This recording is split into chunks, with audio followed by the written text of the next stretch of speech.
2008ರಲ್ಲಿ ವಚನಭ್ರಷ್ಟ ಅನ್ನೋ ಪದ ಚುನಾವಣೆಯಲ್ಲಿ ಬಳಕೆಗೆ ಬಂತು. ಯಾಕೋ ಈಗಲೂ ವಚನಭ್ರಷ್ಟ ಅನ್ನೋ ಪದ ಮತ್ತೆ ಕೇಳಿ ಬರ್ತದೆ. ಕಾರಣ ಎಷ್ಟೇ, ಅವತ್ತು ಕುಮಾರಸ್ವಾಮಿ ಅವರು ಯಡಿಯೂರಪ್ಪನವ್ರಿಗೆ ಅವಕಾಶ ಕೊಡಲಿಲ್ಲ, ಅಧಿಕಾರ ಹಸ್ತಾಂತರ ಮಾಡಲಿಲ್ಲ. 2020 ನಂತರ 10 ವರ್ಷಗಳ ಕಾಲ ದೊಡ್ಡ ಹಿನ್ನಡೆ ಆಯಿತು JDSಗೆ. ಅದು ಲಿಂಗಾಯತ ಸಮುದಾಯದ ವಿಷಯ, ಈ ಎಲ್ಲ ಕಾರಣಕ್ಕೆ ನಂತರ ಈಗೆಲ್ಲ ದೋಸ್ತಿ ಅವರು JDS BJP. ಬಟ್ ಈಗ ಸಿದ್ದರಾಮಯ್ಯನವ್ರಿಗೂ ಕೂಡ ವಚನಭ್ರಷ್ಟ ಅನ್ನೋ ಕಳಂಕ ತಟ್ಟುತ್ತಾ ಆಗ್ತಿದೆಯಾ ಅನ್ನೋ ಚರ್ಚೆ ಶುರುವಾಗಿದೆ. ಇಷ್ಟೇ, 2.5 ವರ್ಷ ಅಧಿಕಾರ ಹಂಚಿಕೆ ಆಗಿದೆ ಅನ್ನೋದು ಅಲ್ಲಿ ಅಧಿಕೃತವಾಗಿ ಆಗಿತ್ತು. ಇಲ್ಲಿ ಇಂಟರ್ನಲ್ಲಿ ಕಾಂಗ್ರೆಸ್ನ ಪಡಸಾಲೆಯಲ್ಲಿ ಆಗಿದೆ ಅನ್ನೋದು, ಅದನ್ನು ಒಂದಷ್ಟು ಜನ ಹೌದು ಆಗಿದೆ ಅಂತ ಅದನ್ನು ಬಲವಾಗಿ ನಂಬಿದಂಥ DK ಶಿವಕುಮಾರ್ ಎಸ್ ಸಮಯ ಬಂದಾಗ ನನಗೆಲ್ಲ ದಕ್ಕತ್ತೆ ಅಂತಿದ್ರು.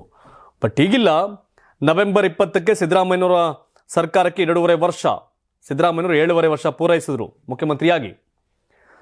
ಸೊ ಈಗ DK ಶಿವಕುಮಾರ್ ಟೀಮ್ ಎಸ್ ನಾವಿನ್ನು ಕಾಯೋದಲ್ಲಿ ಅರ್ಥ ಇಲ್ಲ, ನಾವು ನಮಗೆ ಬೇಕಾಗಿದ್ದನ್ನು ದಕ್ಕಿಸಿಕೊಳ್ಳುವ ಸಮಯ ಇದು.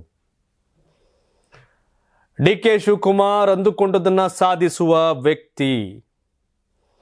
ತಂತ್ರ, ಪ್ರತಿತಂತ್ರ, ರಾಜಕಾರಣದ ಭಾಗ, ಕುತಂತ್ರ ಎಲ್ಲದರಲ್ಲೂ ಕೂಡ ಎತ್ತಿದ ಕೈ ರಾಜಕಾರಣ. ಈಗ ರಿಯಲ್ ರಾಜಕಾರಣ ಶುರುವಾಗಿದೆ. ನಿಮ್ಗೆ ಯಾಕ್ರಯ್ಯ ಅಂತ ಹೇಳೋರು BJP ಅವ್ರಿಗೆ, ನಮ್ಮ ಸುದ್ದಿಗೆ ಬರಬೇಡಿ ಅಂತ.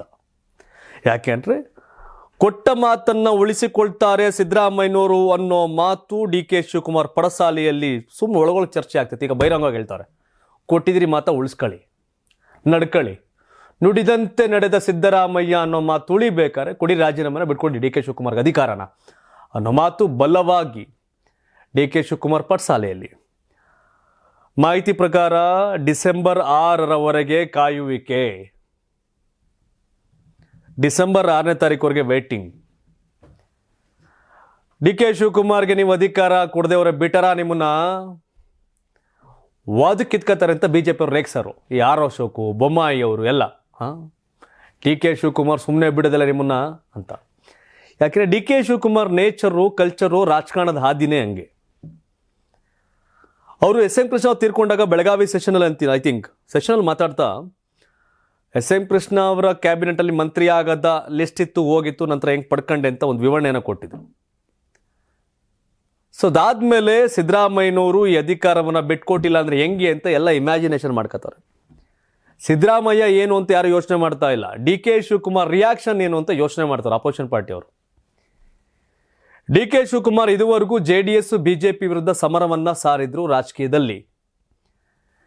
ಈಗ ಸಿದ್ದರಾಮಯ್ಯನವರು 2.5 ವರ್ಷ ಆಮೇಲೆ ನಾನೇ ಒಂದು ದಿನ ಮೊದಲೇ ಬಿಟ್ಕೊಡ್ತೀನಿ ಅಂತ ಸಿದ್ದರಾಮಯ್ಯ ಹೇಳಿದ್ರಂತೆ. 2.5 ವರ್ಷದವರೆಗೆ ಕಾಯಿಸಲ್ಲ, 2.5 ವರ್ಷ ತುಂಬೋಕೆ ಒಂದಿನ ಮೊದಲೇ ರಾಜೀನಾಮೆ ಕೊಟ್ಟು ಕೆಳಗಿಳಿತೀನಿ ಅಂತ ಸಿದ್ದರಾಮಯ್ಯನವ್ರು ಹೇಳಿದ್ರಂತೆ. ಆನ್ ರೆಕಾರ್ಡ್ಸಲ್ಲಿಲ್ಲ ಅವ್ರ ನಡುವಿನ ಮಾತು. ನುಡಿದಂತೆ ನಡೆಯುವ ಸಿದ್ದರಾಮಯ್ಯ ಅಂತ ದೊಡ್ಡದಾಗಿ ಹೆಸರೈತೆ, ಅದನ್ನು ಉಳಿಸ್ಕೊಳ್ಳಿ. ಒಂದಿನ ಮೊದಲೇ ಬೇಡ, ಮುಗಿತಲ್ಲ 20ಕ್ಕೆ ರಾಜೀನಾಮೆ ಕೊಡಬೇಕಾಗಿತ್ತು ನೀವು 20ಕ್ಕೆ. ಸಿದ್ದರಾಮಯ್ಯನವರೇ ಅವರ ಹೇಳಿಕೆಯಂತೆ ನವೆಂಬರ್ 19ಕ್ಕೆ ರಾಜೀನಾಮೆಯನ್ನು ಕೊಡಬೇಕಿತ್ತಂತೆ. ಶಿವಕುಮಾರ್ ಬಿಡಿ, ಅದು ಯಾಕಲ್ಲಿ 2.5 ವರ್ಷ ಅಲ್ಲ, ಒಂದಿನ ಮೊದಲೇ ಕೊಡ್ತೀನಿ ಅಂತ ಹೇಳಿದ್ರಂತೆ. ಒಂದಿನ ಮೊದಲೇ ಹೇಳಿದ್ರಲ್ಲ, ಬೇಡ 20 ಕಾರ ಕೊಡಿ ಅಂತ. ಯಾವಾಗ ಆ ಮಾತನ್ನು ಸ್ಕಿಪ್ ಮಾಡಿದ್ರು, ಯಾಕೋ ಮನುಷ್ಯ ನುಡಿದಂತೆ ನಡೆಯುವಂತೆ ಕಾಣ್ತಾ ಇಲ್ಲ, ಇನ್ನು ನಾವೇ ನಡೆಯೋಣ ಅಂತ ಡೆಲ್ಲಿ ಕಡೆ ನಡೆದ್ರು ಸಿದ್ದರಾಮಯ್ಯನವ್ರ ಟೀಮವರು, DK ಶಿವಕುಮಾರ್ ಟೀಮವರು. ಮಾತಂಗಿರ್ಬೇಕು, ಕೊಟ್ಟ ಮಾತಂಗೆ ನಡಿಬೇಕು. ಕೊಟ್ಟ ಮಾತನ್ನು ತಪ್ಪಿ ನಡೆದರೆ ನೆಚ್ಚನ ಪರಮಾತ್ಮನು ಅನ್ನೋ ಡೈಲಾಗ್ ಹಿಡ್ಕೊಂಡು DK ಶಿವಕುಮಾರ್ ಕಡೆಯವರು ಈಗ ಗಾಂಧಿ ತತ್ವದ ಆಧಾರದ ಮೇಲೆ ಒಂದು ಕೂಲಾಗಿ ಶಾಂತವಾಗಿ ರಿಯಾಕ್ಟ್ ಮಾಡ್ತಾವ್ರೆ. ಬಟ್ ಅದು ಕ್ರಾಂತಿ ಇದೆಯಲ್ಲ, ಕೊಟ್ರಿಂಗೆ ಕೊಡ್ದಿದ್ರಂಗೆ ಅನ್ನೋ ರೀತಿಯ ಹೋರಾಟವೂ ಕೂಡ ಶುರುವಾಗಬಹುದು ಅಂತ. ಕಾಂಪ್ರಮೈಸ್ ಅಡಿಲ್ಲ. DK ಸುರೇಶ್ ಒಂದು ಮಾತಿದೆಯಲ್ಲ, ನುಡಿದಂತೆ ನಡೀತಾರೆ, ಹೇಳ್ದಂಗೆ ನಡ್ಕೋತಾರೆ ಅಂತ. ಜಸ್ಟ್ ನನಗೆ ಒಂದು ನೋಡ್ತಾ ಇದೆ DK ಶಿವಕುಮಾರ್ ಅವರ, ಸುರೇಶ್ ಅವರ ಒಂದು ಪೇಜಲ್ಲಿ, DK ಸುರೇಶ್ ಅವರ ಫೇಸ್ಬುಕ್ ಪೇಜಲ್ಲಿ ಒಂದು ಜಸ್ಟ್ ನಾವು ಈಗ ಪೋಸ್ಟ್ ಮಾಡೋರೆ, ಯಾರು ಜಸ್ಟ್ ಈಗ ನೋಡ್ಬೋದು ನೀವು ಯಾರು ಹೋಗಿ. ಒಂದು ಲೈನ್ ಏನಂತ ಅದು ಅಂದರೆ, ಯಶಸ್ಸು ಒಂದು ಪ್ರಯಾಣ, ಗಮ್ಯ ಸ್ಥಾನವಲ್ಲ. ಯಶಸ್ಸು, ಸಕ್ಸಸ್ ಅನ್ನೋದು ಒಂದು ಜರ್ನಿ.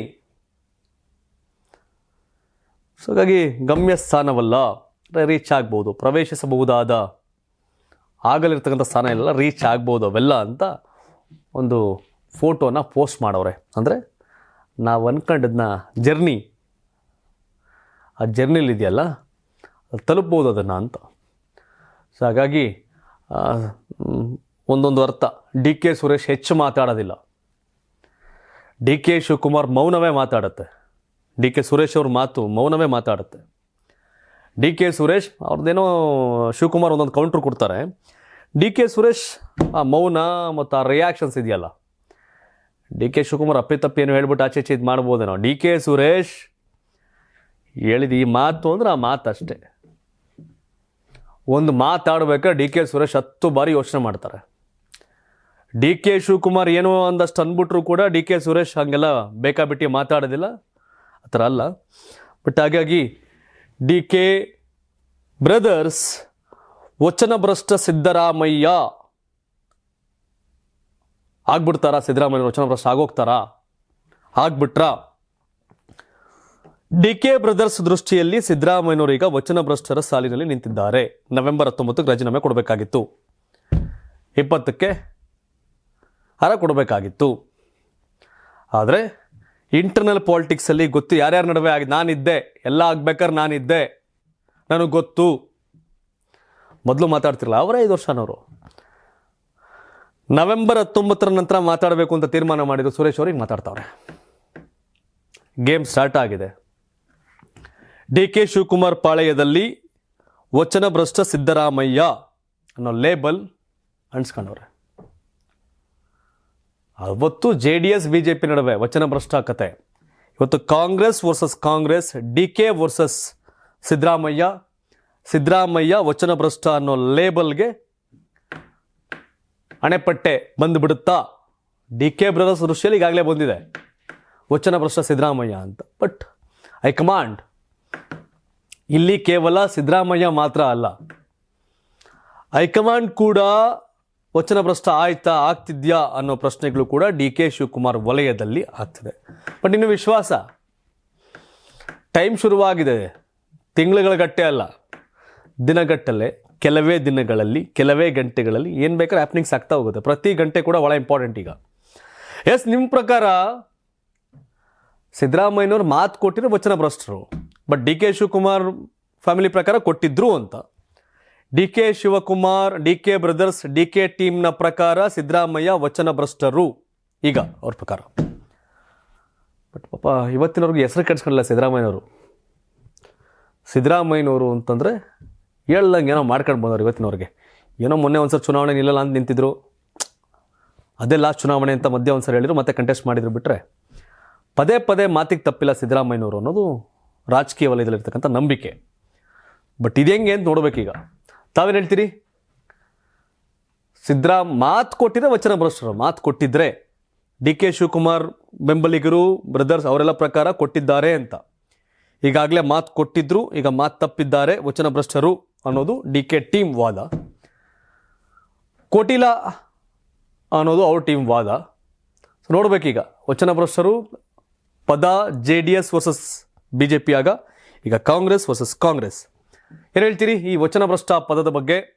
ಸಿದ್ದರಾಮಯ್ಯನವರು ಡಿ ಕೆ ಶಿವಕುಮಾರ್ ಟೀಮ್ನ ಪ್ರಕಾರ ವಚನಭ್ರಷ್ಟರೇ ಅವ್ರು ಹೇಳ್ತಾವ್ರೆ. ಅದು ತಾವು ಒಪ್ತೀರಾ? CM ಸ್ಥಾನ ಬಿಟ್ಕೊಡ್ಬೇಕಾ ಡಿ ಕೆ ಶಿವಕುಮಾರ್ಗೆ, ಅಥವಾ ಏನು ಕತೆ? ನಿಮ್ಮ ಒಪಿನಿಯನ್ ಏನು? ಕಾಮೆಂಟ್ ಮಾಡಿ. ಧನ್ಯವಾದ. ನಿಮಗೆ ಮಾಧ್ಯಮದಲ್ಲಿ ಕೆಲಸ ಮಾಡುವ ಆಸಕ್ತಿ ಇದೆಯಾ? ಹಾಗಾದ್ರೆ ಕರ್ನಾಟಕ ಟಿವಿ ಡಿಜಿಟಲ್ ಮೀಡಿಯಾದಲ್ಲಿದೆ ನಿಮಗೆ ಒಳ್ಳೆಯ ಅವಕಾಶ. ಆಯ್ಕೆಯಾದವರಿಗೆ ಉಚಿತ ತರಬೇತಿ ಕೊಡ್ತೀವಿ. ತರಬೇತಿ ನಂತರ ಕೆಲಸ ಮಾಡುವ ಅವಕಾಶನೂ ಕೊಡ್ತೀವಿ. ಈ ಕೂಡಲೇ ನಿಮ್ಮ ಮಾಹಿತಿಯನ್ನ ಮೇಲ್ ಮಾಡಿ. ತುಂಬಾ ದಪ್ಪ ಇದ್ದೀರಾ? ಅದರಲ್ಲೂ ಯಾವುದೇ ಸೈಡ್ ಎಫೆಕ್ಟ್ ಇಂದ ಸಣ್ಣ ಆಗ್ಬೇಕಾ? ಎಷ್ಟೋ ಜನ ಹೇಳ್ತಾ ಇದ್ರಿ, ಸರ್ ನಾನು ಜಿಮ್ಗೆ ಹೋಗ್ತಾ ಇದ್ದೀನಿ ಆದ್ರೂ ಸಣ್ಣ ಆಗ್ತಾ ಇಲ್ಲ ಸರ್, ವರ್ಕೌಟ್ ಮಾಡ್ತಾ ಇದ್ದೀನಿ ಆದ್ರೂ ಸಣ್ಣ ಆಗ್ತಾ ಇಲ್ಲ ಅಂತ ಹೇಳ್ತಾ ಇದ್ರಲ್ಲ. 100% ಯಾವ ಜಿಮ್ಗೂ ಹೋಗ್ದಂಗೆ ವರ್ಕೌಟು ಮಾಡ್ದಂಗೆ ನೀವು ಸಣ್ಣ ಆಗ್ಬೋದು. ಪ್ರತಿದಿನ ಬೆಳಿಗ್ಗೆ ಸಂಜೆ 2 ಟೈಮ್ ನಮ್ಮ ಜೀನಿ ಸ್ಲಿಮ್ನ ಯೂಸ್ ಮಾಡಿ ಯಾವುದೇ ಸೈಡ್ ಎಫೆಕ್ಟ್ ಇಲ್ದಂಗೆ ನೀವು ಸಣ್ಣ ಆಗ್ತೀರಾ. ಯಾಕೆಂದ್ರೆ ಜೀನಿ ಸ್ಲಿಮ್ಮು ಒಂದು ಉತ್ತಮ ಆಹಾರ.